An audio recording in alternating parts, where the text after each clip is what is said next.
Bonjour à tous, bienvenue dans le QG, le rendez-vous politique de Télé Grenoble. 45 minutes en tête-à-tête chaque semaine avec un élu du territoire dont les décisions impactent directement notre vie quotidienne. Aujourd'hui, je reçois Éric Piolle. Bonjour. Bonjour. Maire écologiste de Grenoble. Avec vous, on va revenir sur quelques gros dossiers qui concernent la ville de Grenoble et puis sur l'actualité de ces derniers jours. Une actualité chargée en ce qui vous concerne, avec notamment le verdict du procès pour soupçon de favoritisme suite à l'attribution d'un marché public sans passer par la commission d'appel d'offres. C'était pour la Fête des Tuiles en 2015 et 2016. Les soupçons ont été levés. Vous avez été complètement blanchi par la justice il y a quelques jours. Vous êtes soulagé de ce verdict ? On est satisfait, oui. Alors, blanchi, c'est pas le terme parce que je me sentais pas sali. Je l'ai dit. D'abord, je suis le chef d'une organisation, d'une administration, donc j'en assume ses actes. Et il y avait un débat technique. Et ce débat technique, est-ce que c'est une procédure de marché public pour achat artistique ou est-ce que c'est une procédure de marché public standard ? On peut entendre qu'il existe. Même si le préfet avait déjà tranché à l'époque en disant non, tout va bien. Donc là, c'est une satisfaction, effectivement, que aussi pour... il y a une dimension évidemment politique quand un élu est mis en cause, mais aussi pour l'association qui a fait du bon boulot. C'est un succès, cette Fête des Tuiles, et à vraiment pas cher donc pour la ville de Grenoble. Et pour les agents, où c'est évidemment très compliqué de se retrouver mis en cause comme ça sur leur travail. Et il y en a que ça a perturbé beaucoup. Donc c'est une satisfaction.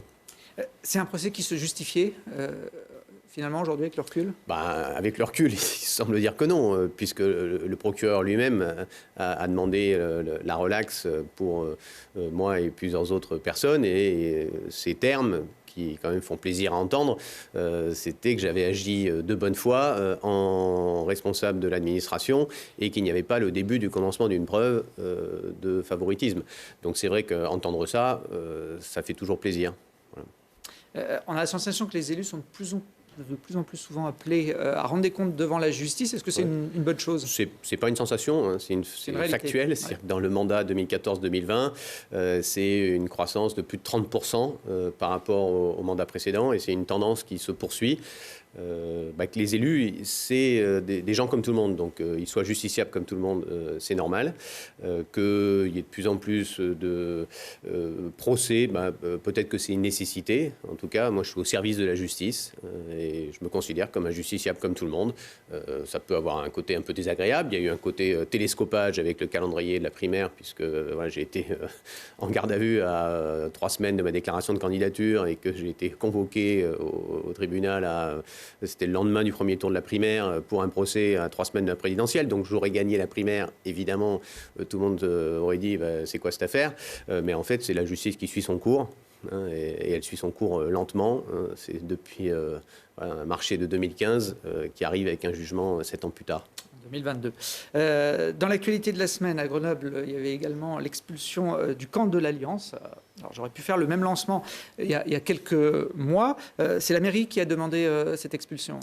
Effectivement, parce que les conditions sanitaires étaient extrêmement compliquées. C'est toujours délicat pour nous de demander l'expulsion d'un bidonville. Pourquoi ? Parce que ce qu'on souhaite, c'est que ces gens soient mis à l'abri. Et normalement, la responsabilité de l'État, c'est ça. Et donc, on se dit, si c'est pour les expulser, pour qu'ils se retrouvent à faire un autre bidonville ailleurs, ça n'a pas de sens. Donc, on discute. Et là... Voilà, il y a eu un travail qui a été bien fait de mon point de vue, à savoir respecter la dignité humaine des personnes, respecter leurs affaires, et que tout le monde ait une proposition de relogement, de réhébergement de la part de l'État après l'étude des situations. Mais sur ce sujet, nous avons un problème majeur. C'est qu'on voit bien que même si nous arrivons à travailler correctement à l'échelle locale, on voit bien que les moyens ne sont pas suffisants pour permettre l'hébergement de toutes et tous, et encore moins le logement. Et le gouvernement, là, de Mme Borne, a décidé de supprimer 14 000 places d'hébergement. 14 000 places d'hébergement. Donc nous avons à une dizaine de maires signé une tribune hier pour dire que ça n'a pas de sens de se dire qu'on va mettre 14 000 personne de plus dans la rue dans les 2 prochaines années. C'est quoi la logique de cela? Enfin, c'est à la fois pas à la hauteur de ce que peut faire la France, c'est pas à la hauteur, on pourrait nous dire c'est quoi? C'est pour des problèmes financiers, mais quand on voit que le gouvernement passe des dizaines de milliards pour sponsoriser l'essence, on se dit c'est quoi vraiment l'enjeu financier? On pourrait dire qu'il faut maltraiter les migrants pour pas qu'il y en ait d'autres qui arrivent. Cette logique, elle a été décriée depuis toujours. On sait que ça ne fonctionne pas comme ça. Donc là, il faut qu'il fasse marche arrière. Enfin, on ne peut pas supprimer 14 000 places d'hébergement en France dans les 2 prochaines années. Alors vous le dites, c'est un problème récurrent. Ce camp avait été détruit en décembre 2021. En rebolote en 2022. On n'imagine pas que la situation se règle de toute façon dans les mois ou les années à venir. Il y a un autre site qui est occupé en ce moment, c'est l'école Malherbe, depuis bientôt 3 semaines, par 3 familles sans domicile fixe, qui ont des enfants scolarisés dans cette école. C'est l'association RESF qui pilote cette action, qui a relancé plusieurs fois la mairie pour avoir des solutions. A priori, ils n'ont toujours pas eu de réponse. Oui, alors là, c'est pas la mairie qui relance, parce que je rappelle que c'est l'État qui est en charge de l'hébergement. Mais il s'adresse quand même à la collectivité qui est sur le territoire. Oui, parce que comme tout le monde, on s'adresse à celui qui a porté de discussion. Et celui qui a porté de discussion, c'est effectivement la mairie. C'est là qu'il y a de l'écho. Ils savent que nous partageons cette volonté de porter fortement le besoin de logement et d'hébergement de façon très transitoire. Là, ces familles auraient pu être pris en charge. Là, en l'occurrence, l'État, la préfecture leur est proposé qu'ils soient pris en charge dans le cadre de l'évacuation du bidonville de l'Alliance. Ils n'ont pas souhaité le faire. J'espère à nouveau solliciter le préfet pour qu'il étudie la situation de ces familles, même si elles ont pas, peut-être elles ont eu peur de rentrer dans cette logique collective et peur de sortir de ce cadre. Il faut saluer quand même l'investissement des parents, cette solidarité de proximité. Moi, j'ai été dans les premiers en France à créer les collectifs RESF. C'était 2004-2005 avec Fabien Malbé notamment, qui a été adjoint aux écoles aussi à la mairie de Grenoble dans le mandat précédent. Donc j'ai fait ça, héberger à la maison, héberger chez des copains, qu'on se fasse des solidarités, aller peser à l'école, aller à la préfecture. J'ai fait tout ça. Donc je trouve que ces réseaux de solidarité, ils sont essentiels pour l'intégration. Il y a encore plein de familles que j'ai accompagnées avec qui je suis encore en lien. Il y en a qui sont venus passer Noël à la maison. Dans ma famille, on crée des liens humains. Et c'est ça qui est aussi chouette. C'est que toutes ces personnes qui habitent Grenoble, elles viennent avec des compétences, avec une histoire, avec une curiosité. C'est ça la responsabilité de la France d'accueillir. Quand vous étiez militant à RESF, que le maire de Grenoble de l'époque vous disait c'est pas mon affaire, c'est celle de l'État, vous trouviez la réponse acceptable? En fait, on n'interpellait pas à l'époque la mairie de Grenoble. Bon, ça a changé alors. On s'adressait à la préfecture parce que pour moi, et pour Fabien et pour tous les militants de RESF de cette époque-là, on disait c'est les services de l'État, donc c'est eux qui doivent nous amener des solutions. Et après, on mettait parfois la pression sur le département. Effectivement, il y avait à l'époque José Arias, que je salue aussi, parce que le département, à l'époque, avait une politique d'hébergement très forte. Ils avaient des places dans des hôtels, ils dépensaient beaucoup d'argent en dehors de leurs compétences. Ils ont fini par arrêter parce que, en faisant d'ailleurs un procès, je crois, à l'État, ils dépensaient plus de 8 millions par an pour couvrir des dépenses qui devraient être prises en charge par l'État. José Arias, qui est un élu communiste du département. Il y a quelques années, en tout cas, ces associations viennent régulièrement sur le parvis de la mairie manifester. Cette semaine, c'était Droit au logement qui était là, notamment pour vous demander de remettre en service un arrêté alors c'est pas anti-expulsion, c'est anti-remise à la rue, je crois le terme exact. Finalement, ils vous ont forcé un peu la main puisque vous avez pris la décision de le lancer. Non, parce qu'on les avait rencontrés d'ailleurs en juillet en leur disant que nous reprendrions cet arrêté, même si on cherchait à l'époque... On cherche toujours quel moyen d'ancrer nos arrêtés de façon plus solide juridiquement. Ce n'est pas des arrêtés anti-expulsion parce qu'il y a des cas où il faut expulser. Par contre, nous demandons à l'État d'appliquer la loi, c'est-à-dire que pour chaque expulsion, il y ait une proposition de relogement. C'est ça la loi normalement. Et malheureusement, ce second versant, l'État l'oublie, le gouvernement l'oublie. Donc nous sommes en lien là-dessus. Et puis, nous cherchons aussi à se dire comment on pourrait réquisitionner des logements villes Je dis bien réquisitionner, ça veut dire que ce n'est pas une spoliation, ça veut dire que c'est contre-finance. On dit, voilà, la puissance publique a besoin de ce logement et voilà, en contrepartie, on vous verse un loyer. C'est d'ailleurs l'État, quand il réquisitionne, fait pareil, il verse des loyers. Et on est toujours en train de chercher la mécanique qui nous permettrait d'avancer sur ces sujets-là. C'est déterminant pour nous, en plus de notre politique de logement social, qui est, elle, très ambitieuse, à la fois sur les réhabilitations, mais aussi sur l'ambition de construction de logement social. On va atteindre les 25% là dans 2 ans. Donc on a progressé déjà de 21 à 24% et quelques des logements à Grenoble qui sont des logements sociaux, c'est-à-dire avec des tarifs réglementés, c'est ça que ça veut dire. C'est ouvert, je le rappelle, à 2 tiers de la population, mais c'est des loyers à tarifs réglementés. Et nous avons là voté en conseil municipal avec Nicolas Béron-Pérez, qui est en charge du logement à la ville de Grenoble, et également vice-président à la métropole, que dans les quartiers où il y a très peu de logements sociaux, il y a des quartiers à Grenoble où il y a moins de 5% de logements sociaux, et ben là, les nouvelles opérations soient obligées d'en faire 45% pour amener de la diversité de logements sociaux, pour compenser à l'échelle de chaque quartier, parce que c'est plus facile, enfin tout le monde le sait, c'est plus facile quand les logements à loyer réglementé sont répartis un petit peu partout, plutôt que quand ils sont tous au même endroit. Et ça, c'est l'héritage d'une politique qui était très volontariste à l'époque, mais qui fait qu'on a concentré les logements sociaux dans certains quartiers. Vous aviez avancé un chiffre de plus de 1500 logements sur la durée du mandat. Il sera tenu cette on y travaille effectivement pour le tenir. L'année dernière a été une année plutôt faste en termes de lancement de construction de logements, puisqu'on était à 800 et quelques. Ça va, ça vient. Il faut se rappeler aussi que le gouvernement, en 2018, bien se le redire, a fait une ponction d'1,3 milliard sur le logement social, et que le logement social ne s'est jamais vraiment remis de cette ponction. Pour donner une ordre d'idée, Actis, que je présidais jusqu'en 2020, c'est 55 millions de loyers. On faisait 2,5 millions de résultats qui servaient à faire des investissements, nouveaux logements sociaux ou des réhabilitations. L'État a pris 6 millions d'euros. Donc vous faisiez 2,5 millions de résultats, l'État vient vous prendre 6 millions d'euros. Vous imaginez ce que ça veut dire en termes de capacité à faire de la maintenance, de capacité à produire des nouveaux logements.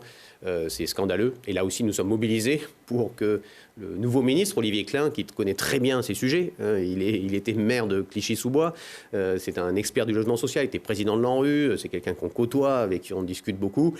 J'en discutais l'autre jour avec Christophe Robert, avec Emmanuel Cos, avec Jean-Louis Borloo. On s'est dit, voilà, comment on peut porter au sein de ce gouvernement qui n'est pas porté sur la chose, le logement social, ils l'ont montré, c'est pas leur sujet, comment on peut aider à faire des arbitrages positifs. Juste pour finir sur cet arrêté, le premier avait été retoqué par la justice. Il n'y a pas de raison qu'il ne soit pas non plus retoqué cette fois-là ? Il n'y a pas de raison. J'en ai discuté effectivement avec le préfet en amont. Il m'a dit que, comme donc le précédent... C'est quoi l'idée ? C'est pour faire un petit coup de com'? C'est réaffirmer le fait que ça n'est pas normal d'avoir des expulsions sans remise à la rue. Ce n'est pas la loi. Et réaffirmer aussi que nous demandons d'avoir plus de moyens à l'échelle locale pour pouvoir traiter correctement ces questions de relogement, d'hébergement et de logement tout court. Et nous demandons une ambition et arrêter ces 14 000 à la rue. C'est un signe aussi, effectivement, la même semaine. Effectivement, le gouvernement dit, voilà, on va supprimer 14 000 places d'hébergement. Et nous, on dit, en fait, non, anti-remise à la rue. Il ne faut pas abuser. On ne va pas remettre 14 000 personnes en France à la rue dans les 2 prochaines années. C'est de la folie furieuse. Alors, vous évoquiez la possibilité de réquisitionner des logements vacants sur Grenoble. Je ne suis pas sûr que cette idée plaise à beaucoup de propriétaires qui ont appris également cette semaine que les impôts locaux, la taxe foncière en l'occurrence, allait augmenter fortement à partir de 2023, plus de 15%, ça pourrait même aller jusqu'à 25%. Pourquoi cette augmentation soudaine ?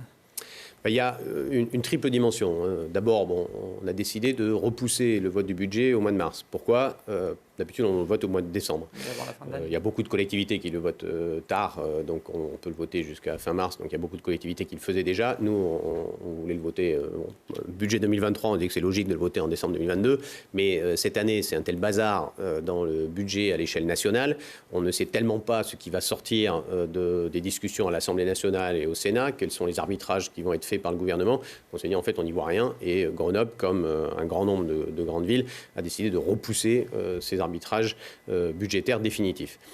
Mais on souhaite quand même dire là que, on l'a vu cet été avec la sécheresse, avec la chaleur. On le voit là, on est 27 octobre, 27 degrés, c'est absolument incroyable. Il y a 10 ans, on était sous la neige, dans un autre épisode, un météo un peu spécial, dont tout le monde se rappelle.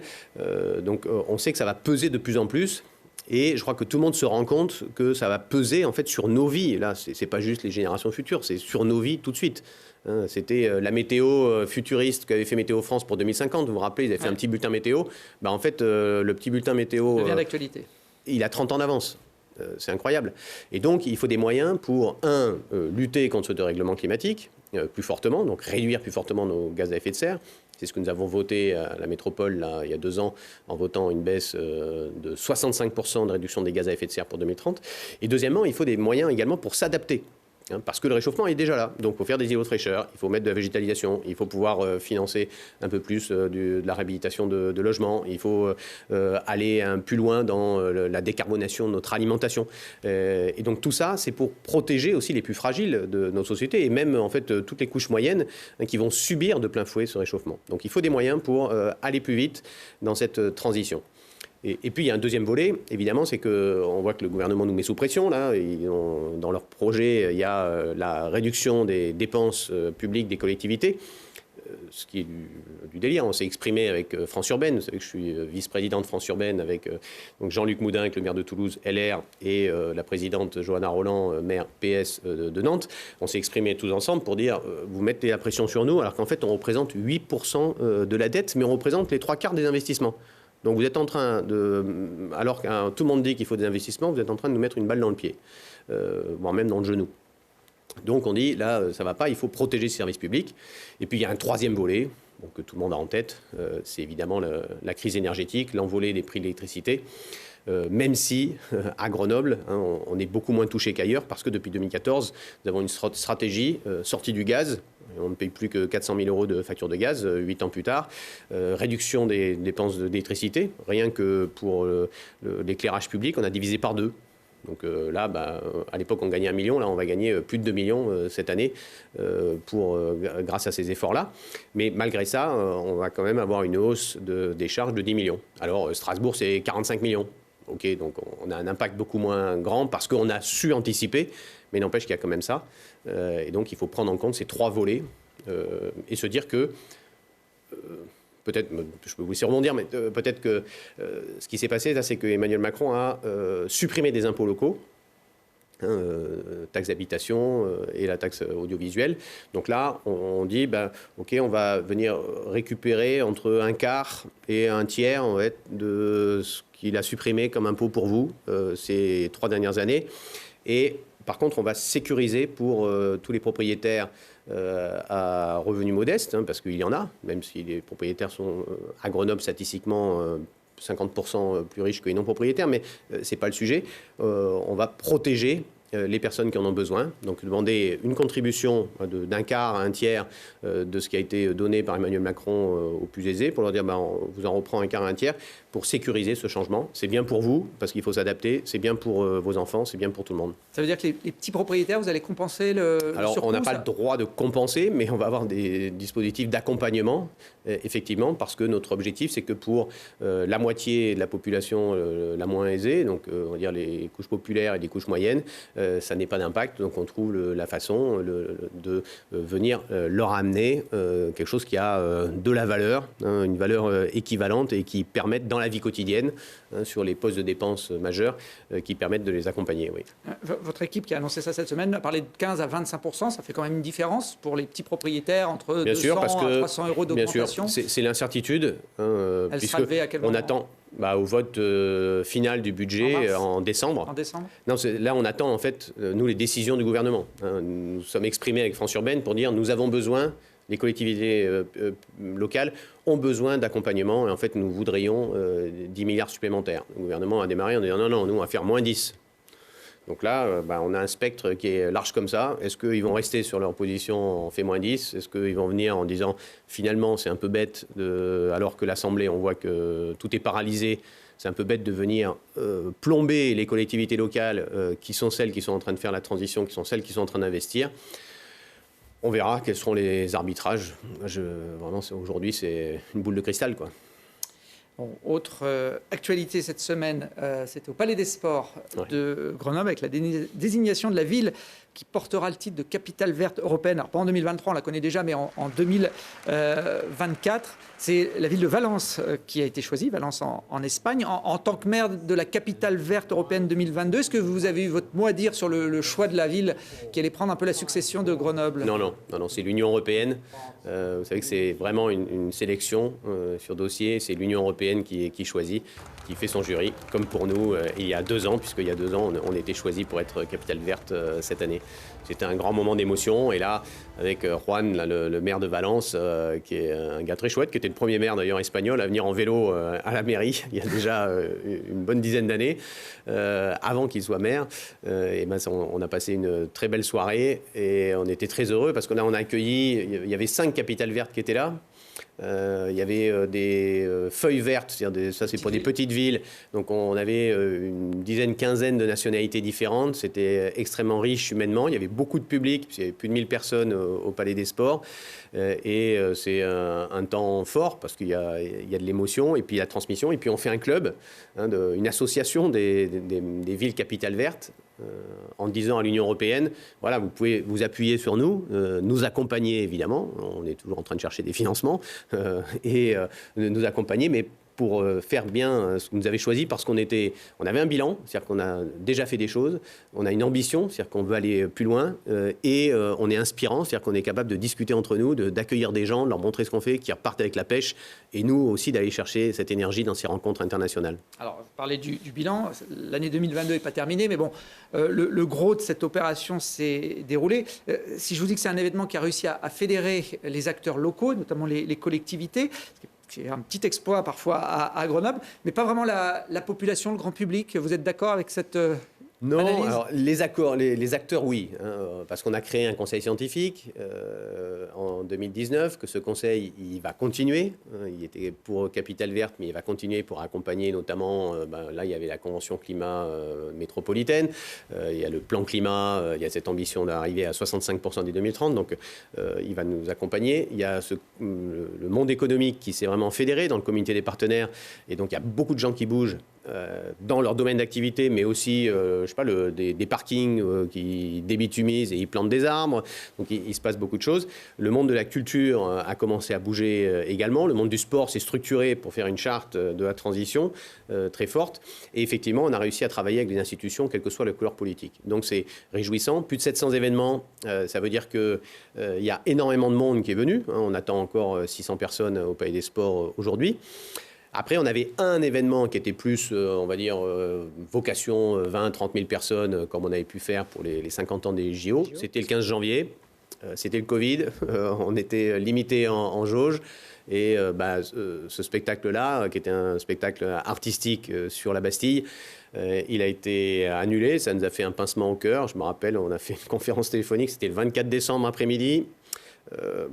Petit coup au moral, mais on a aussi, dans cette cérémonie d'ouverture, il n'y avait pas le caractère populaire, mais pour moi, il y a eu un message très fort. On a accueilli des activistes du climat, des jeunes activistes d'une dizaine de pays dans le monde, et on a eu ce message extrêmement puissant des militants tanzaniens et ougandais qui sont venus nous dire OK, on voit bien que vous faites des trucs chez vous, mais rappelez-vous que Total en ce moment est en train de faire un pipeline en Ouganda, en Tanzanie, qui est en train de détruire, faire bouger des populations, détruire les endroits où on boit, détruire nos terres. Et vous avez vu qu'on était là sur des combats précurseurs, puisque le Parlement européen s'est prononcé pour condamner Total. Et ça serait bien que l'État français fasse une amicale pression à Total pour qu'on arrête ce délire. C'est pas possible de continuer à saccager des territoires d'Afrique pour venir continuer à pomper jusqu'au dernier litre de fossiles sous terre. Ça ne peut pas coller. Ces jeunes, moi, ils m'ont bouleversé. Il se trouve que par une anecdote amusante, je les ai pris en stop en descendant le dimanche soir de la Chartreuse. On avait été marcher un peu dans la neige. Ils étaient là en train de faire du stop sur le Sans bord du savoir que chemin. c'était eux? Non, sans savoir. non. Moi, je m'arrête, je vois des stoppeurs, pouf, je m'arrête. Et puis ils montent. Et en fait, ils étaient paumés. Ils n'avaient plus de logement pour le soir parce que leur avion avait planté à cause du Covid. Ils avaient des problèmes de test et tout. Donc ils sont venus dormir à la maison. On a passé une soirée incroyable, mais qui nous a bouleversés aussi parce que nous, on dit, bah voilà, il y a moins de neige. On perd un jour de neige tous les ans. C'est dur. Voilà, on voit la montagne tomber. Ça nous touche. Ça change nos pratiques. On a de plus en plus chaud. On va dépasser les 40 degrés. Eux, ils nous disent, bah, en fait, nous, on ne peut pas manger, quoi. Donc, Et les préoccupations ne sont pas les mêmes. On s'est retrouvés c'était extrêmement poignant de discuter avec ces jeunes qui nous parlent le dérèglement climatique en fait en Afrique, qui est lié à nos comportements à nous. En fait, ça les tue par millions. Alors, en tout cas, cette année, Grenoble Capitale Verte, ça fait écho à beaucoup d'interrogations et d'inquiétudes qui ont surgi ces derniers temps et qui touchent de plus en plus de monde. Le gouvernement a lancé un plan de sobriété énergétique il y a quelques semaines. Est-ce que vous soutenez cette démarche ? Comment on ne peut pas soutenir? Voilà. Mais on dit, bon, voilà, vous n'avez absolument pas anticipé. Hein, on voit que c'est possible. Hein. À Grenoble, notre plan d'énergie renouvelable, il va permettre de produire l'équivalent de la consommation. Je dis bien que c'est l'équivalent, parce qu'on me dit, c'est pas les mêmes électrons. L'équivalent de la consommation électrique des ménages grenoblois en électricité 100% verte, ni fossile, ni nucléaire. Ils n'ont pas anticipé, puis après ils vont dire il faudrait penser à couper le Wi-Fi, n'oubliez pas de mettre une doudoune. Regardez, je me suis acheté un col roulé. On dit, mais pendant ce temps, cet été, en pleine canicule, ils faisaient tourner la clim de leur bagnole dans le parking de l'Elysée. On dit, mais vous sortez d'où? C'est ça qu'on a envie de dire tous. Vous venez sponsoriser l'essence, mais pour tout le monde. Pas que pour ceux qui en ont besoin, qui ont des déplacements contraints, qui vivent un peu loin de leur boulot parce que le loyer est trop cher et qu'il faut aider, il faut protéger. Je m'étais exprimé déjà au moment des Gilets jaunes. Il faut les aider, les accompagner. Vous filez pour tout le monde. C'est quoi la logique? Vous protégez la suppression de l'impôt sur la fortune, baisse d'impôt, la taxe d'habitation, c'est 8 milliards pour les 20% les plus riches. Les plus aisés, parce que bon, peut-être qu'ils ne se considèrent pas riches, mais je rappelle que les 10% les plus fortunés en France, ça commence à 3 500 € par tête de pipe, par unité de consommation. Donc on n'a pas forcément le sentiment d'être riche quand on gagne 3 500 €, mais c'est sûr que par rapport à, si on vous place dans la population, c'est ça. Donc c'est totalement incohérent. Voilà. Et puis, pendant ce temps, vous pouvez regarder aujourd'hui, on est en train d'acheter, après avoir critiqué l'Allemagne, parce que regardez les vilains, on achète aujourd'hui en permanence. Là, vous regardez la balance énergétique française, vous allez sur le site d'RTE, il y a une carte super bien faite. On achète au Royaume-Uni, en Allemagne, et en fait, on n'est pas indépendant énergétiquement. Notre gloire sur le nucléaire, il y en a la moitié qui est plantée, et ça va aller de pire en pire, parce que ça vieillit mal. Pour moi qui suis industriel, voilà, plus ça va, plus c'est pire avec le nucléaire. Or, ce qu'on cherche à faire dans l'industrie, c'est que plus ça va, mieux c'est. En fait, on fait plus rapidement, on fait plus vite, on est plus efficace, moins de déchets, tout ça. Là, c'est l'inverse. L'eau est de plus en plus chaude. Donc cet été, ils ont autorisé quand même des rejets à 30 degrés. Ils ont été obligés de faire des trucs complètement dérogatoires par rapport à la loi pour continuer à pomper de l'eau. Et il y a de moins en moins d'eau. On le sait, le Rhône, horizon 2040, c'est moins 40%. Donc on n'aura plus d'eau pour refroidir les centrales. Donc là, il y avait la moitié des réacteurs arrêtés. Puis ça va être de pire en pire. Voilà. Bon. Vous avez rappelé que vous n'aviez pas attendu ce plan de sobriété pour commencer à faire des économies au niveau de la ville. Moins 40% sur l'énergie, sur les bâtiments de Grenoble, moins 70% sur les émissions de gaz à effet de serre. Alors il y a encore quelques bâtiments emblématiques comme l'hôtel de ville ou le palais des sports qui sont énergivores. Le musée, le pire c'est le musée. Le top 10 des bâtiments, c'est un quart de notre consommation. Le musée, il est 2 fois plus consommateur d'énergie que le deuxième bâtiment. On est en train de voir comment, avec une entreprise, comment on pourrait faire de la géothermie, parce qu'on ne s'en sortira pas autrement, on ne va pas isoler le bâtiment magnifique et on veut maintenir ouvert ce que nous faisons. Plusieurs villes de l'agglomération ont pris la décision ces derniers temps d'éteindre l'éclairage public la nuit. C'est pas envisageable à Grenoble? Vous avez fait une petite expérimentation un samedi soir Ouais, ça c'est le jour de la nuit chaque année pour regarder les étoiles et montrer aussi la pollution lumineuse. La pollution lumineuse, on l'a divisée par 5 depuis 2014 et notre facture d'électricité, notre consommation d'électricité, on l'a divisée par 2 et maintenant notre facture, en fait, on l'a divisée par 4 vu l'envolée des prix de l'électricité. Et pourquoi à Mélan, par exemple, on pourrait éteindre la nuit et pas à Grenoble? Je ne dis pas qu'on ne changera pas d'idée, je ne sais pas. Moi, j'étais parti sur une idée, c'est-à-dire on est dans une zone qui est très dense, on est la 3e ville la plus dense de France, donc il y a beaucoup de monde, c'est très vivant, il y a beaucoup de monde la nuit, et quand on marche la nuit, on aime bien avoir de l'éclairage. Même si les études montrent qu'il n'y a pas d'impact sur la sécurité, hein, mais voilà, notre feeling, c'est qu'on aime bien marcher dans la lumière.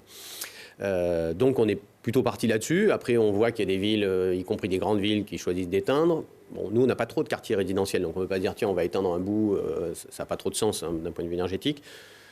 Peut-être que dans 5 ans, on se dira, on était en retard, on était trop conservateur. Voilà. Aujourd'hui, peut-être que je suis conservateur sur ce truc-là. Je me dis que c'est pas mal d'avoir de la lumière dans la ville de Grenoble, même si je comprends que dans le Haut-de-Mélan, on puisse éteindre, même si je comprends que sur les faubourgs de Cessin ou de Cessiné, on puisse éteindre. Hein. Je ne suis pas du tout une critique vis-à-vis de mes collègues. Je pense que c'est très bien. Et l'éclairage, l'extinction nocturne dans les villages, dans les moyennes communes et même dans les grosses, comme Mélan, 15 000 habitants sur des morceaux de ville, ça a du sens. Moi, pour l'instant, là, nous, l'équipe municipale, on a discuté, on ne le sent pas, mais peut-être que dans 5 ans, on se dira, bon, on était trop conservateur, peut-être il faut y aller, mais aujourd'hui, non. On approche... Encore une fois, ils n'ont pas fait ce travail-là avant, hein, les autres. Donc, nous, ce travail de réduction, 18 000 points lumineux changés. Donc, on a fait un vrai travail de réduction de la consommation. Ouais, mais ça pourrait marquer les esprits de mettre Grenoble dans le noir la nuit. Les gens prendraient conscience, effectivement, qu'il y a des actions qui peuvent avoir un petit impact. On approche de Noël. Les illuminations, elles auront lieu comme les autres années Là aussi, on a investi depuis 2014, chaque année, pour changer. C'était extrêmement énergivore. Donc, on a investi chaque année pour avoir vraiment des LED qui soient à la fois jolis. On a un concours pour enfants hein, chaque année qui design. Hein, ils designent littéralement à partir d'un dessin des nouveaux éclairages publics. Et pour nous, ça fait partie de l'ambiance de Noël. Voilà, peut-être que là aussi, on nous dira bientôt qu'on était trop conservateur. Mais en tout cas, voilà, on est comme ça. Voilà. Alors, vous avez participé il y a quelques jours au premier comité interministériel consacré aux ZFE, hein, les zones à faible émission, en présence du ministre de l'Environnement, Christophe Béchu. Qu'est-ce qu'il en est ressorti de cette réunion ? Bon, pas grand-chose. Le ministre Christophe Béchu, il était maire. Hein, donc on se connaît bien, on se côtoie au sein de France Urbaine, comme Olivier Klein, comme quelques autres. Donc il sait d'où on sort, il sait quels sont les problèmes. Nous, notre message, moi j'étais là donc, en tant que vice-président de France Urbaine notamment, j'aurais pu l'être en tant que maire, mais j'étais porte-parole des maires des grandes villes de France. On a dit 4 choses. Nous avons besoin aujourd'hui que l'État continue à investir dans la science. Nous, c'est ce que nous avons fait à Grenoble. On a financé une étude avec les chercheurs de l'université, avec l'INSERM, qui a montré qu'on pouvait économiser 8 milliards d'euros dans les 30 prochaines années si on atteignait les seuils de l'OMS et qu'on pouvait gagner tous 3 mois et demi d'espérance de vie, plus plein d'AVC, plus plein de maladies cardiaques, plus plein de maladies chroniques. Bref, c'est super. Bon. Donc, il faut appuyer sur la science. 2, on leur a dit, il faut lutter contre l'autosolisme. Et donc là, ça veut dire que les infrastructures, l'accompagnement, les RER urbains, les voies de covoiturage, comme on a fait la première, mais pour l'instant, on n'a pas l'autorisation de faire des contrôles automatiques, donc ça marche moyen, autant se le dire. Voilà. Les voies réservées pour les transports en commun, on en a fait là aussi, c'était nos prédécesseurs, c'était André Valigny, je crois qu'il avait fait ça pour le département à l'époque. On demande la même chose depuis le Sud, donc on demande des infrastructures qui soient cohérentes avec ce besoin de faire baisser l'autosolisme, hein, donc tout seul dans sa voiture. Je vous donne juste quelques petits chiffres. On dit qu'il y a une pression sur la voiture insoutenable. On est passé de 20 millions de voitures en 1980 à 40 millions l'année dernière. Il y a une seule année où le nombre d'immatriculations a baissé, c'était l'année 2020. Sinon, c'est une croissance permanente. Au-delà de cette croissance permanente, on a doublé. Hein. On est passé de 20 millions à 40 millions franchis l'année dernière. On a augmenté le poids des véhicules de 300 kilos. Nous, on n'a pas augmenté nos poids de 30%, j'espère pas, en tout cas pas vous, pas moi, mais 300 kilos de plus. Et on a augmenté la puissance des véhicules, alors qu'on réduit les limitations de vitesse, on a augmenté la puissance des véhicules de 20%. Donc si vous cumulez doublement de nombre de voitures, plus 25% de poids, 30% de poids, plus 20% de puissance, on a triplé l'énergie cinétique qu'on dépense pour les automobiles. Donc tous les efforts que les scientifiques, les chercheurs, les industriels ont fait pour réduire la consommation, c'est totalement gaspillé. Donc il faut que ça bouge, lutter contre l'autosolisme. Et puis, on leur a dit une troisième chose, il faut des aides. Voilà, hein, il faut, pour tous les déplacements contraints, il faut qu'on puisse accompagner nos concitoyens. Et donc là, on a besoin, que l'État ne nous demande pas de dérogation pour ses propres véhicules, en disant genre on fait des ZFE, mais nous, en fait, on a envie de continuer à rouler avec nos vieux tromblons. Donc nous, on investit, Ville de Grenoble, 5 millions par an pour permettre de changer cette flotte. Mais il faut que l'État fasse pareil. On a besoin d'être accompagné pour ces changements. On a besoin d'accompagner nos concitoyens. Et on a besoin, notre message à tous, c'était de dire, pas que dans le territoire métropolitain, pas que dans le territoire des ZFE, qui concerne 13 communes sur Grenoble, parce que les gens qui arrivent de l'extérieur, la moitié des déplacements, ils font plus d'une demi-heure. Donc c'est des gens qui arrivent de l'extérieur. Et donc eux, il faut qu'on puisse les accompagner aussi financièrement. Donc on a demandé des aides. Et puis, dernier point, on a demandé des contrôles. Parce que pour qu'une ZFE ça marche, il faut que ce soit comme en Italie, comme aux États-Unis, comme en Norvège, comme partout, qu'il y ait une caméra qui puisse lire votre plaque d'immatriculation et dire si vous avez le droit ou pas de rentrer dans la zone. Et là, voilà, le ministre nous a dit 2024, le président de la République, le ministre de 2018 nous avait dit 2020, le président de la République en 2020 nous a dit 2022. Donc on dit on va faire ça quand quoi. On ne comprend pas quel est leur frein politique pour faire ça plus rapidement. C'est 4 ans de retard et là tous les territoires demandent. Là aussi c'est toute tendance politique confondue. On dit on a besoin de contrôle, on a besoin d'aide, on a besoin de science. On a besoin d'infrastructures de transport. Alors, tous les territoires le demandent, pas forcément au même rythme. En Isère, dans la métropole grenobloise, il y a une concertation qui est en cours pour une mise en place de la ZFE pour le grand public à partir de l'été 2023. Ça va dans le bon sens, mais selon vous, ça ne va pas assez vite. Oui, on a été précurseurs. En négociant, c'était Yann Mangaburu, vice-président aux mobilités et président du syndicat de transport à l'époque qui avait fait, négocier le premier protocole de gestion des pics de pollution avec les territoires voisins, avec les entreprises, avec les médias, avec la préfecture. On a fait ça, on a été les premiers en France. Après, on a été les premiers également à lancer la zone à faible émission sur les marchandises, en préfiguration dès 2017. Nous avons été, et j'ai été personnellement, parmi ceux qui ont négocié à l'époque avec Ségolène Royal les vignettes critères. Donc on a été précurseurs sur le territoire, de même qu'on a été précurseurs sur le vélo. Là, il faut qu'on maintienne ce degré d'ambition, basé sur l'étude mobilière qu'on a financée, là aussi, dans le mandat précédent, qui nous donne vraiment une trajectoire. Nous avons besoin d'avoir un horizon ferme sur la sortie du diesel. Donc nous demandons 2028, comme ça a été décidé à Strasbourg, dans plein de villes en France. Et nous avons besoin de mesures d'accompagnement. Et également d'un horizon, pas de date, un horizon pour la sortie des véhicules fossiles. Je dis bien fossiles parce que avec le président Ferrari, nous sommes mobilisés tous les deux et d'autres acteurs du territoire pour dire le bio-GNV, celui qui est fait à partir d'aquapol, pas celui qui va prendre de la matière agricole pour faire du gaz. Évidemment, il faut garder le foncier pour manger. Mais sur aquapol ou qui va être fait à Murianet sur l'usine de compost, ce biogaz-là, c'est du biogaz. Il doit falloir l'utiliser. Plus de diesel en 2028. Dès le mois de juillet 2023, normalement, les véhicules de plus de 20 ans diesel ne pourront plus accéder aux 13 communes de l'agglomération, si le calendrier est respecté. Ça paraît utopique, en 5 ans, d'annuler tous les véhicules diesel. Aujourd'hui, quelqu'un qui veut acheter une voiture, qu'est-ce que vous lui conseillez ? Regardez comment ça s'est effondré. En France, on vendait plus de 2 tiers de véhicules diesel. L'année dernière, j'ai plus les chiffres en tête, mais ça a été divisé par 3 en l'espace de 4 ans. Donc, mais on se rabat sur l'essence. En fait, c'est très facile. Sur l'essence, oui. L'essence, elle pollue moins. Là, on parle de pollution. Il y a une autre logique, c'est les gaz à effet de serre. Le réchauffement. Mais c'est 2 logiques qui en fait ne sont pas forcément combinées. C'est-à-dire que votre énorme SUV qui fait 1,8 tonne dans lequel vous trimballez vos 70 kilos, en fait pour la planète, le réchauffement il est tout pourri. Pour la pollution, il peut avoir une vignette 1.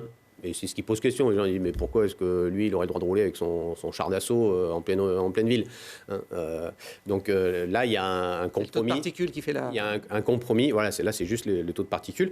Mais même si ces véhicules ils émettent beaucoup parce que les freins, l'énergie cinétique, ça fait des freins, de l'abrasion et on voit de plus en plus que c'est les plaquettes de frein aussi qui émettent des particules fines. Voilà, donc là-dessus, il faut... Nantes vient de passer au stationnement solidaire, indépendant des véhicules. On avait essayé ça il y a quelques années à Grenoble, on s'était fait attaquer, on avait perdu à l'époque. On était peut-être trop précurseurs à l'époque. Voilà, il y a plein de pistes. Mais ce qui est important pour nous, c'est que la métropole, elle garde ce temps d'avance parce que la pollution, on a un retour direct. Là, c'est pour nous qu'on travaille directement. La réduction des gaz à effet de serre, on travaille pour la planète. C'est-à-dire que si nous, on fait bien le boulot et qu'on peut se dire, tiens, OK, on peut se regarder dans la glace, pour nous, pour nos enfants, mais on va quand même subir le réchauffement climatique. C'est pour ça qu'on a besoin d'ailleurs de moyens financiers pour s'adapter, parce que de toute façon, il faut s'adapter. Alors, puisqu'on parle de voitures, un de vos adjoints, vous l'avez cité, Yann Mangaburu, a dénoncé à la justice les agissements du président de la métropole, Christophe Ferrari, qui, selon lui, abuserait de ces voitures de service de la collectivité pour son usage personnel. Le président Ferrari a d'ailleurs reconnu avoir utilisé sa voiture de service pour partir en vacances ou en week-end. Ça vous a choqué,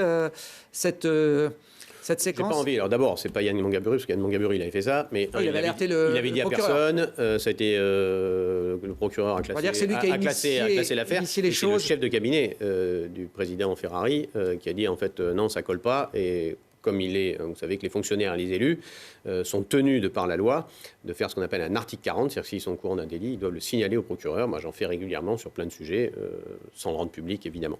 Parce qu'après, on laisse la justice faire son travail. Pour le reste, on laisse la justice faire son travail. Donc voilà, la justice va enquêter et va juger, estimer s'il y a besoin de faire un procès, pas un procès. Et on verra. En tout cas, je ne souhaite pas m'exprimer là-dessus. Bon, ça pose quand même une question politique. Vous faites partie de la même majorité. Yann Mangaburu, vous, Christophe Ferrari. Quand on commence à s'attaquer comme ça en justice, est-ce qu'elle peut tenir... Ça ne pose aucun problème politique. Ceux qui voudraient en faire un problème politique... il faut qu'ils assument de dire sur la place publique je rappelle qu'il est interdit dans cette majorité de respecter la loi et de faire un article 40. Donc qui est capable de sortir sur la place publique pour dire nous demandons à l'ensemble des membres de la majorité de ne pas respecter la loi et que si vous voyez des choses interdites qui sont faites par tel ou tel, vous faites canard, vous le cachez.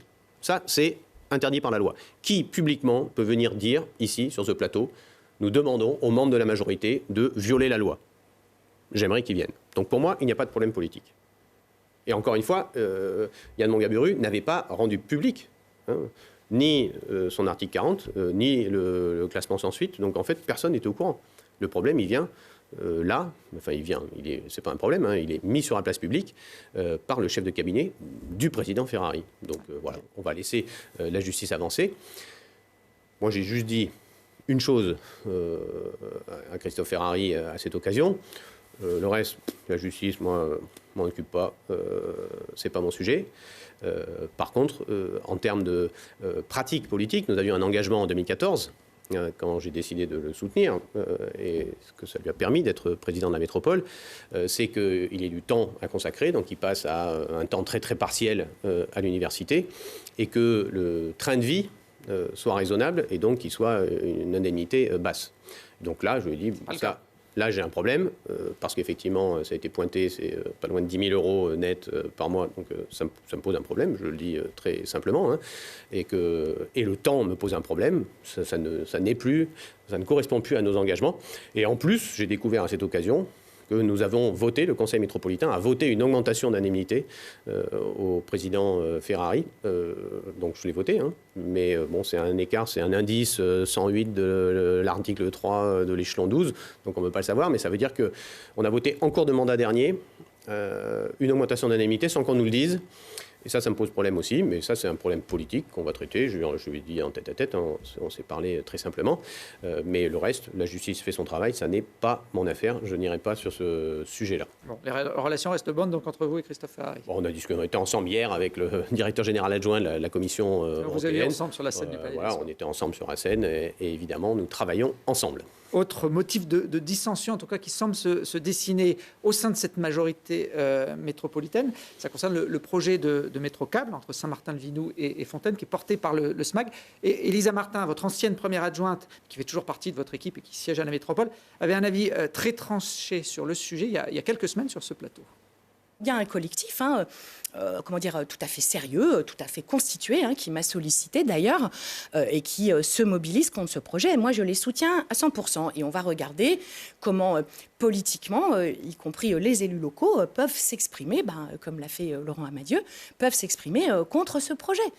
Bon, alors, elle soutient à 100% les opposants, donc elle est opposée à 100% au projet. Est-ce que c'est un avis que vous partagez ? C'est pas ça qu'elle dit. Ce qu'on dit, grosso modo, ça va être, là, on va devoir un avis le 7 novembre. Ce projet de câble, il avait du sens dans un PDU, le PDU 2030, un plan de déplacement urbain 2030, qui était notre cap très fort, avec 1 milliard d'euros d'investissement, et qui était intégré donc, dans un schéma global des mobilités. C'est vous, les écologistes, qui avez lancé ce projet. Tout à fait. Et là, pouf, les autres morceaux du puzzle sont tombés. Donc la question, c'est le projet qui soit utile pour la presqu'île, on n'en doute pas. Mais est-ce que c'est le truc prioritaire quand tous les autres bouts du puzzle ils sont tombés? Le bus à haut niveau de service qui était censé d'aller justement de la presqu'île à la gare au Grésivaudan, la partie presqu'île disparue.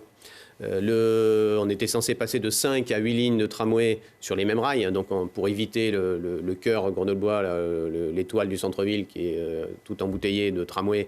Donc on devait passer de 5 à 8. On n'entend plus parler. Le prolongement du tram E vers les Diguères et les travaux sur les réflexions sur la desserte du Grand Sud et vers Visil, on n'en entend plus parler. Les aménagements vélos, on voit bien que ça part de partout en France et que nous, on se dit c'est quoi nos prochains gros aménagements. On est en train de mettre en œuvre ce qu'on avait voté dans le mandat précédent, mais on a besoin d'aller beaucoup plus loin. Donc voilà, tout ça, on se dit si tous les morceaux du puzzle, on les voit plus. Est-ce que c'est le truc prioritaire du plan de déplacement urbain? C'est ça l'avis qui va être rendu. Hein. Oui, qu'il soit utile, pertinent pour la presqu'île, on l'a porté. C'est bien qu'on pense qu'avec le nombre de personnes qui sont salariées sur la presqu'île, le nombre d'habitants maintenant, avoir quelque chose qui permette d'y aller sans passer par le centre-ville de Grenoble, c'est pertinent. Mais c'est pertinent dans un schéma global des mobilités. Pour l'instant, on a un peu perdu cette photo. Ce qui n'est pas totalement étonnant, hein, le président actuel du SMAG, lui, il avait fait sa campagne municipale plutôt contre la ZFE, donc il n'était pas trop dans le mood, donc après il peut s'adapter, hein, et il peut porter ce projet-là, mais pour l'instant, voilà, il faut qu'il le fasse plus fortement, je pense, et qu'on arrive à ce plan de mobilité porté de façon plus forte, en prenant tous les bouts du puzzle. Alors, vous allez statuer sur la position de la ville de Grenoble le 7 novembre, mais on la connaît déjà, ce sera très réservé, l'avis de la ville sur ce projet. Vous dites que c'est plus prioritaire, ça fait 8 ans qu'on parle de ce projet. Si on ne le met plus en priorité, on n'en verra jamais le bout de se mettre au câble. On peut aussi se dire, tiens, on fait tous les bouts du puzzle là, et on revient à ce que nous avions voté à l'unanimité. En 2019. 2019, c'est pas vieux. En 2019, à l'unanimité, nous avons voté un plan extrêmement ambitieux. Et ça, c'est pour le quotidien des gens. Pour le quotidien des gens. On a entendu le président de la métropole s'exprimer sur le fait qu'il était plutôt favorable à la gratuité pour les plus précaires. Mon collègue et ami Bruno Bernard, la métropole de Lyon, l'a fait. Nous, ça bouge pas trop. Donc on se dit, voilà, faut qu'on retrouve... C'est un moyen de pression aussi. Il faut qu'on retrouve un espace de discussion pour porter cette ambition sur les mobilités qui a fait la transformation de Grenoble ces dernières années et qui continue à faire la transformation de Grenoble. Quand je dis Grenoble, c'est le bassin grenoblois. Hein. On sait bien que là, notre objectif, c'est que le vélo y pénètre. On voit bien les vélos électriques qui montent sur les contreforts. On voit bien l'intercommunalité qui est nécessaire. Donc il faut que ça pénètre partout et qu'on pense à tous ceux qui viennent, là, qu'ils puissent avoir des solutions de rabattage. Il y a des projets des combats qu'on porte en commun, hein, le RER, typiquement, avec le président Ferrari, on s'est exprimé auprès du président de la République en juillet pour leur dire faire une nouvelle usine ST, on est super content. Mais par contre, il ne faut pas oublier qu'en fait, il faut qu'il y ait des salariés qui viennent travailler dans cette usine. Donc le RER, on en a besoin. Et là, on connaît comment le dossier est planté. Parce que l'État ne porte pas assez fortement. La région aussi. Et parce que la région aussi a un peu disparu de la photo. Bon, est-ce que vous n'êtes pas un peu responsable aussi du retrait de la région? Elle vous a reproché au moment de l'affaire du Burkini d'avoir pris position. Alors là, je vais repositionner les choses tout seul. Il n'y a pas de lien entre les deux, la position de Wauquiez? Alors en l'occurrence, non, parce qu'il a supprimé les financements partout sur la région, hein, et pas que dans les grandes métropoles. Et il en veut à Grenoble, clairement. Il n'a pas envie de vous aider. Après, il n'y a pas de représailles. Enfin, je veux dire, ça n'existe pas, les représailles dans cette institution. C'est comme si moi je disais, tiens, je ne travaille plus avec la région parce qu'il a arrêté les subventions aux assos environnementales et il a filé 3 millions. Oui, mais ça, c'est une politique totalement clientéliste, c'est une politique de menace, de représailles. Avec les affaires de ces repas, machin, sa politique clientéliste, effectivement, peut-être qu'on la voit de plus en plus marquée. Les études ont montré, les articles de presse ont étudié et on dit, bah, tiens, un habitant du Puy, lui, il est content de la région. Ça ne peut pas fonctionner comme ça. Il est à la tête de la 2e région de France. Ça ne peut pas fonctionner comme ça. Mais je le redis, les représailles entre institutions, ça n'existe pas. On travaille avec le département, on n'est pas toujours d'accord sur tout, mais ça ne n'empêche pas de travailler sur les dossiers ensemble. Et avec Laurent Wauquiez, je le rappelle, nous avons travaillé ensemble. Il y avait une petite phrase, il avait dit qu'il avait même fait un peu débat en disant que je le voyais régulièrement en tête à tête. On a travaillé ensemble pour Alpexpo, on a travaillé ensemble pour Minatech, on a travaillé ensemble pour des investissements scientifiques. Donc, et vous avez retravaillé ensemble depuis ces derniers mois ? On s'est écrit un petit peu là, j'espère qu'on va retravailler ensemble parce qu'il est président de la région jusqu'en 2028, que la région c'est un pilier, c'est le chef de file en matière économique, c'est le chef de file et l'opérateur numéro 1 en matière de transport. Et que nous avons besoin de la région. La région, ça ne peut pas être juste la clientèle du président, ça ne peut pas fonctionner. Juste pour conclure sur le déplacement, par rapport au métro-câble, le premier coup de pioche est prévu normalement en 2024. Vous dites que ce n'est plus une priorité. Qu'est-ce qui va se passer là dans les prochains... Vous avez le pouvoir de faire changer d'avis le SMAG ? Alors, on espère remettre les sujets de mobilité dans une cohérence globale et remettre les bouts de puzzle.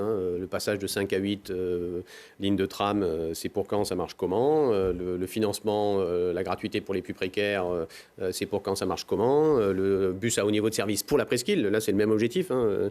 Permettre aux salariés de la presqu'île, et notamment d'accéder à la presqu'île, comment on en discute. Il faut retrouver cette ambition qui a fait l'histoire ancienne de Grenoble et qui a fait aussi son histoire récente.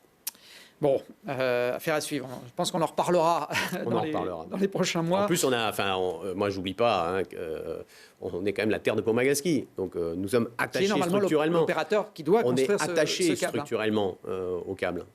Et on a le premier téléphérique urbain du monde, 1934, qui reste notre emblème. Donc, on est attaché à tout cela. Il y a un fil rouge dans cette émission, Éric Piolle, c'est de demander à l'invité de la semaine précédente de poser une question à l'invité du jour. Vous recevez Laurent Prévost, qui est le préfet de l'Isère, que vous connaissez bien. On écoute sa question. Monsieur le maire, une grande partie de cette émission a été consacrée au sujet de sécurité. Et donc, moi, je voulais vous proposer, évidemment, au travers de cette émission, vous demander votre engagement pour que nous puissions montrer aux Grenoblois le travail qui est conduit de manière partenariale sur ces questions de sécurité et vous demander donc si vous étiez prêt à signer avec moi un contrat de sécurité intégré qui nous permette, comme c'est le cas sur d'autres communes du département, eh bien de mettre de manière rassemblée et cohérente les engagements de l'État, bien sûr, mais les engagements de la commune, de l'ensemble des acteurs de la sécurité, au service des Grenobloises et des Grenoblois sur ce sujet si important des questions de sécurité, de la lutte contre la délinquance et de la lutte contre le sentiment d'insécurité qui, sans doute, anime une partie de nos concitoyens. Voilà pour la question du préfet de l'Isère. Qu'est-ce que vous lui répondez ? Bon, question légitime, puisqu'il a une commande du ministre de l'Intérieur qui souhaite passer ses contrats de sécurité intérieure. Villes de l'agglomération. Et le ministère en a signé avec d'autres villes ailleurs en France. Notre position à France Urbaine, quand on a vu arriver ça, c'est de dire c'est quand même un peu bizarre de devoir négocier la sécurité des habitants. On va négocier un contrat sur la sécurité des habitants, sur une compétence régalienne. Donc, comme si le ministère de la Justice venait nous voir en disant bon, alors pour que la justice se passe bien à Grenoble, on vient négocier avec vous un contrat de justice grenoblois. Bon, ok. Une fois qu'on a dit ça et qu'on se dit que la posture générale du ministre de l'Intérieur, qui est faite de coups de menton, comme un certain nombre de ses prédécesseurs, Manuel Valls, Nicolas Sarkozy, qui est dire tolérance zéro, pouf pouf, j'y vais, je fais tous les faits divers, machin. On a vu que maintenant il est un peu plus prudent, d'ailleurs, sur les faits divers. Mais on se dit, bon, si vraiment c'est une moyen, on est très pragmatique, d'arracher quelques moyens supplémentaires, on fait que ça, nous, les maires. On va pleurer pour dire, regardez la situation chez nous, on en a besoin. Et dans le même temps, on dit, quand on est globalement à l'échelle globale, on dit, en fait, on aimerait bien savoir comment sont réparties les forces de l'ordre dans le pays en fonction de quels indicateurs de population, de criminalité, de délinquance du quotidien. Et on n'a pas ça. Et puis on dit, on aimerait bien participer à la stratégie territoriale de sécurité, parce qu'on est, nous, en première ligne sur la sécurité. On est en charge de la tranquillité publique, on est en charge de la salubrité, mais on est aussi coordinateur de cette sécurité. Donc c'est important, et puis on nous en parle tout le temps, et puis c'est notre vie quotidienne, comme tous les sujets de la vie quotidienne, c'est important. Voilà, donc on dit, bon, après, pourquoi pas. Après, comme tout le monde, on dit, avant de dire, super, je signe un contrat, c'est pas un chèque en blanc. Donc on dit, il y a quoi dedans ? Et puis nous, on a des demandes. On demande, par exemple, de pouvoir avoir le transfert de gestion des terrasses, en termes de répression des terrasses, parce que c'est nos équipes de police municipale qui font la sortie des terrasses et qu'elles auraient plus de poids dans la discussion si on était gestionnaire de l'ensemble de la chaîne. On dit, tiens, on fait des efforts de médiation. On l'a vu cet été à Jambron. C'est le meilleur été qu'on a passé à Jambron depuis très longtemps, parce qu'on a mis des médiateurs, donc on fait des tentatives. Et puis, on a une convention de coordination, police nationale, police municipale, qui est ancienne, datée d'ailleurs avant notre arrivée. On a continué, on a mis à jour cette convention. Donc, on n'est pas fermé. Même si on se dit, c'est bizarre sur le principe de négocier la sécurité des habitants, mais on n'est pas fermé, on regarde qu'est-ce qu'il y a dedans, et puis voir comment on peut trouver, nous aussi, une expression de nos besoins, de besoins qui sont exprimés par les habitants. Et le débat sur le cannabis qui rebondit là, avec la décision allemande, montre là aussi, quand on fait des réunions avec plein d'habitants, avec le préfet et le procureur, on en avait fait dans le mandat précédent. La demande des habitants, c'est pas la lutte contre le trafic. Ils savent que on écope la mer avec un seau d'eau et que malgré toute la bonne volonté et l'engagement et la pression que subissent les policiers, ils vont ramener. Donc on peut regarder qu'ils font bien leur boulot, mais le niveau de la mer, il reste le même. Et eux, ce qu'ils demandent, c'est quelle sécurité du quotidien. Voilà. D'ailleurs, les chiffres sont plutôt en descente en ce moment, mais moi je suis très prudent depuis 3 ans là. On est très prudent parce que évidemment c'est pas lié, c'est lié à des efforts conjoints et à des personnels supplémentaires qu'on a obtenus du ministère de l'Intérieur. Les différents, donc je les remercie pour ça. Je continue à en demander plus, comme toujours. Mais on se dit, voilà, il faut se poser autour de la table. Si c'est juste pour dire, nous tordre le bras et nous dire qu'il faudrait mettre 2000 caméras comme à Nice, c'est quoi l'objectif derrière, voilà. Bon. Donc on a compris que la porte n'était pas complètement fermée, voilà, pour éventuellement même rediscuter de vidéosurveillance. Vous savez, ça fait partie de notre quotidien avec le préfet, avec le procureur. On a des réunions très fréquentes pour parler de ces problèmes-là, parce que c'est les problèmes de la vie quotidienne. Alors, on a beaucoup parlé de Grenoble dans cette émission. On va finir, Éric Piolle, sur ce qui s'est passé ces derniers jours à l'Assemblée nationale, avec notamment une motion de censure déposée par la NUPES. Alors, c'est Cyrielle Châtelain, la députée iséroise, on la voit là, qui a porté cette motion de censure. Elle n'est pas allée de main morte, accusant la Première ministre notamment de menteuse. Elle a vite trouvé ses marques, Cyrielle Châtelain, qui débute en politique. Oui. Elle ne débute pas en politique, c'est une militante depuis longtemps, mais je crois qu'elle éblouit tout le monde. D'abord, on a été très contents qu'elle soit choisie pour être présidente du groupe. Donc ça veut dire qu'on a Guillaume Gontard, au Sénat, qui a été élu au Sénat en 2017. Je me rappelle encore des premiers coups de fil que je lui ai passés. Il était à l'époque maire d'un petit village du Trièves. On a Cyrielle Châtelain, avec qui on a une proximité. Elle a travaillé pour le cabinet à la métropole. Elle a été aussi une des 3 coordinatrices de mon projet pour la primaire.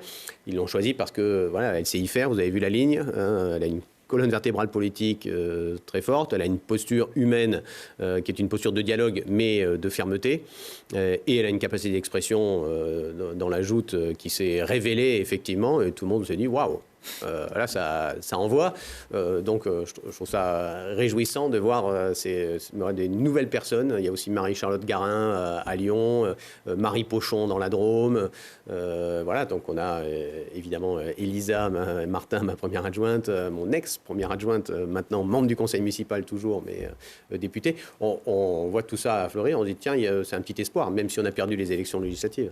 Alors, la motion, sans surprise, a été rejetée. Elle a fait le plein à gauche, sauf une voix, et c'est un autre député écologiste de l'Isère, Jérémy Jordanov, qui n'a pas voté. Vous avez compris la logique ? Non. Non, parce que si on ne vote plus un truc qu'on a proposé nous-mêmes, parce que quelqu'un d'autre qu'on n'aime pas vient le voter, ça veut dire que la prochaine fois, on va RN, en l'occurrence. on va présenter un truc sur le climat, et puis quelqu'un qu'on n'aime pas viendra voter. Enfin, moi, je suis sans complaisance jamais avec le RN, qu'on soit clair. Bon, donc personne n'a trop compris. Après, il faut attendre les explications de Jérémy Jordanov. Vous n'avez pas appelé ? Non, mais on s'écrit. On a des boucles. Il a dit qu'il allait partager pourquoi il en est arrivé là. Donc, il va le faire. Et on attend ça. Il n'est pas question de lui faire l'ombre d'un reproche pour l'instant. On n'a juste pas compris sa position. Il va nous l'expliquer. On va en discuter. Mais c'est vraiment pas un enjeu majeur à l'échelle des enjeux de cette Assemblée nationale qui est plantée. En vérité, qu'est-ce qu'il faudrait que le président de la République fasse ? Qu'il acte le fait que, même si nous avons beaucoup perdu les élections législatives, lui, il a perdu aussi les élections législatives. Et il faudrait qu'en toute logique, ils disent « Ok, le pays, il est planté maintenant. Après 5 ans de mon mandat, il est planté. On devrait faire voter la proportionnelle à l'Assemblée nationale. C'est une simple loi, ce n'est pas un texte constitutionnel. Et puis, une fois qu'on a dit « Ok, on va voter à la proportionnelle », à ce moment-là, on peut dissoudre. Et une fois qu'on a dissous, on peut refaire des élections où, du coup, on va former, comme ça se fait dans d'autres pays, une coalition sur un programme discuté pour faire une majorité. Là, le seul truc qu'il essaie de faire, c'est de voir comment il pourrait mettre des coins au sein de la NUPES en disant « Ouh là là, LFI, RN, c'est pareil », ce qui est absolument scandaleux et qui est une erreur majeure. Il joue avec le feu. Et puis derrière, il va drailler les députés LR pour dire « Vous ne voudriez pas venir avec nous parce que là, il nous manque du monde pour faire voter la case du chômage, le retard de l'âge de départ à la retraite ». Qui va à nouveau toucher les plus fragiles. Je vous le rappelle. Moi, j'ai commencé à bosser, j'avais 23 ans, donc j'ai quelques trimestres avant, j'avais fait du travail étudiant. Mais 23 ans, vous ajoutez 42 ans, on est à 65. Donc, c'est pas des gens... Vous êtes dans le cadre de Macron. Voilà. Mais en fait, moi, ça n'a aucun sens, l'âge de ma retraite. Moi, je me rappelle, quand j'ai commencé à l'usine en 96, les ouvriers qui bossaient en 3-8, première discussion qu'on avait eue, 10 ans d'espérance de vie que moins que moi. C'est ça l'inégalité sociale. Donc, on est en train de dire à des gens qui ont moins d'espérance de vie, les gars, vous savez quoi ? Vous allez payer plus, travailler plus pour pouvoir payer la retraite des plus aisés qui, eux, vivent plus longtemps parce qu'ils ont des métiers plus cool. Ça ne peut pas marcher. Voilà. Donc, il devrait acter ça. Ça serait un bon pas pour la France. Sinon, il va passer 5 ans à devoir faire rien. Il ne reste déjà pas grand-chose. 4 ans et demi, c'est long. C'est long. Il y a une autre députée écologiste qui s'illustre depuis quelques semaines à l'Assemblée nationale, c'est Sandrine Rousseau, qui a pris une place centrale depuis la rentrée. Après vous avoir battu à la primaire des écolos, avoir éclipsé Yannick Jadot depuis la fin de la présidentielle, elle a flingué, il ne faut pas dire autre chose, le numéro 1 du parti, Julien Bayou, révélant des violences conjugales le concernant. C'est un atout, selon vous, Sandrine Rousseau, pour le parti, pour Europe Écologie Les Verts ? Bon, il y a 2 choses que je peux dire là-dessus. Elle amène à sa manière, qui est une manière de lanceur d'alerte, des thématiques sur l'égalité femmes-hommes qui sont importantes. Et le fait qu'il faut toujours et encore écouter les femmes, que les questions de violences sexistes et sexuelles sont importantes, que les questions de déséquilibre dans les tâches ménagères sont importantes, que les questions de violences psychologiques, intrafamiliales sont importantes. Donc elle amène des vrais sujets. Évidemment, elle amène à la façon d'une lanceur d'alerte.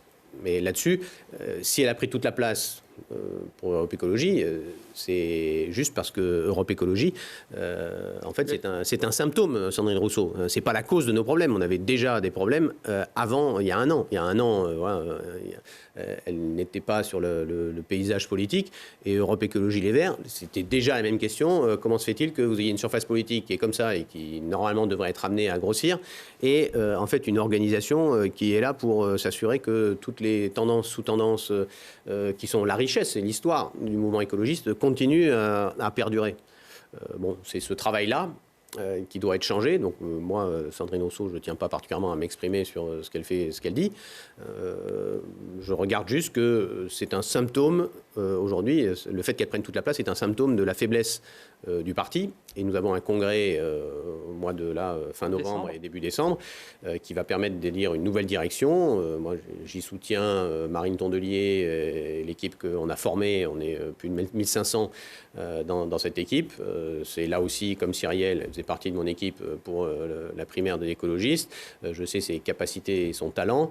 Et j'espère que là, on pourra avoir des fondements qui nous permettent de construire enfin un parti à la hauteur de ce virage majeur qu'on a fait à Grenoble en premier, c'était une première en France, mais qu'on a répété dans d'autres municipalités en 2020. Comment passer de la culture du contre-pouvoir, lanceur d'alerte, à l'exercice du pouvoir. Ça demande un changement dans la tête, dans l'organisation, dans ce qu'on fait, dans nos priorités. Si c'est le camp de Sandrine Rousseau qui remporte ce congrès, vous resterez dans le parti ? Je ne pense pas que ce soit une éventualité aujourd'hui. Il va y avoir un congrès, il faut y aller en toute prudence. Mais en tout cas, je ne me place pas dans cette optique-là. Je fais la campagne de la motion qui s'appelle La Suite. Du coup, notre équipe qui s'appelle La Suite, qui est menée brillamment par Marine Tondelier.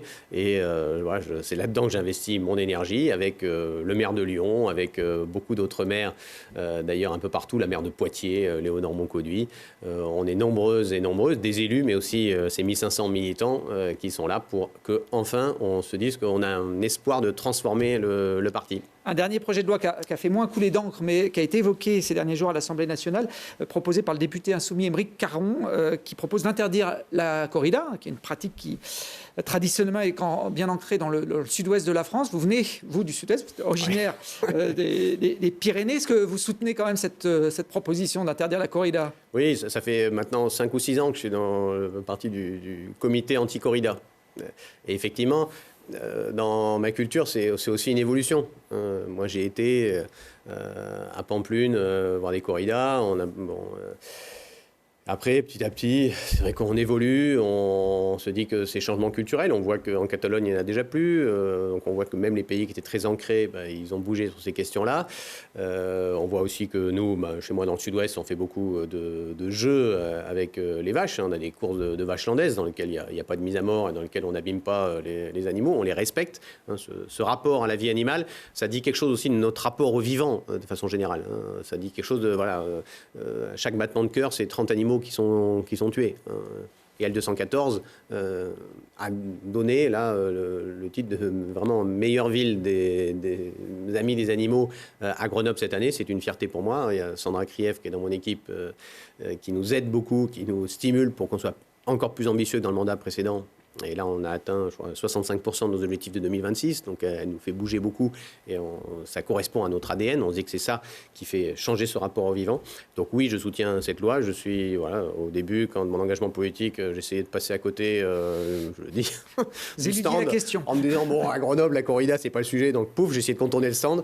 Et puis, il y a 5 ou 10 ans, je sais plus, enfin, au bout de quelques années, je me suis dit, en fait, c'est stupide. Tu sais qu'il faut arrêter. Donc arrêtons, et évidemment je soutiens cette loi d'Aymeric Caron, et je crois que beaucoup de gens ont bougé sur ces sujets-là. C'est plus possible de se mettre à 5000 pour regarder la mise à mort d'un animal. C'est plus possible l'élevage industriel. Grenoble a passé dans ses marchés publics des clauses pour en sortir. Nous ne voulons plus d'élevage industriel. Nous voulons des animaux qui vivent en liberté, et nous voulons réduire notre consommation de viande. C'est ce qu'on fait aussi dans les cantines grenobloises. C'est bon pour la planète, c'est bon pour la santé, c'est bon pour la condition animale, c'est bon pour notre rapport au vivant, notre culture. On doit bouger beaucoup là-dessus. Bon, L214 qui vous remettra l'écharpe, une ville pour les animaux, c'est leur distinction que vous évoquiez, sera le 10 novembre à Grenoble pour effectivement souligner la politique de la ville dans le domaine du bien-être animal. On arrive à la fin de cette émission. Éric Piolle, il vous reste juste une petite mission, c'est de poser une question à notre prochain invité. Ce sera un député également, mais pas du même bord, député républicain de l'Isère, Yannick Neuder. Il vous regarde, vous allez juste le regarder également et lui poser une question. Ok. Cher Yannick, c'est vrai qu'on se côtoie et on se connaît à la fois à l'hôpital et puis dans la vie politique. Je voudrais te poser une question, pas sur les repas de Laurent Wauquiez, je crois que nos relations sont de bien plus haut niveau que cela, mais sur le prochain CPER le contrat de plan État-région, où la région semble déserter le territoire grenoblois. Je sais que tu as été un acteur de l'investissement à Grenoble en tant que vice-président. Maintenant, tu es député, mais je sais que tu as toujours une oreille et un poids à la région. Moi, je voudrais savoir ce que tu penses faire pour que l'égalité des territoires soit préservée dans les politiques du Conseil régional. Et bonne journée à toi. Merci Éric Piolle d'avoir participé à l'émission. Yannick Noder vous répondra. Alors le week-end du 18 novembre, puisqu'on aura entre-temps un QG des maires avec des petites communes de la métropole. Puis on fera une petite pause pendant les rencontres ciné-montagne qui se dérouleront aussi au Palais des Sports du 8 au 12 novembre. Merci en tout cas d'être venu sur le QG.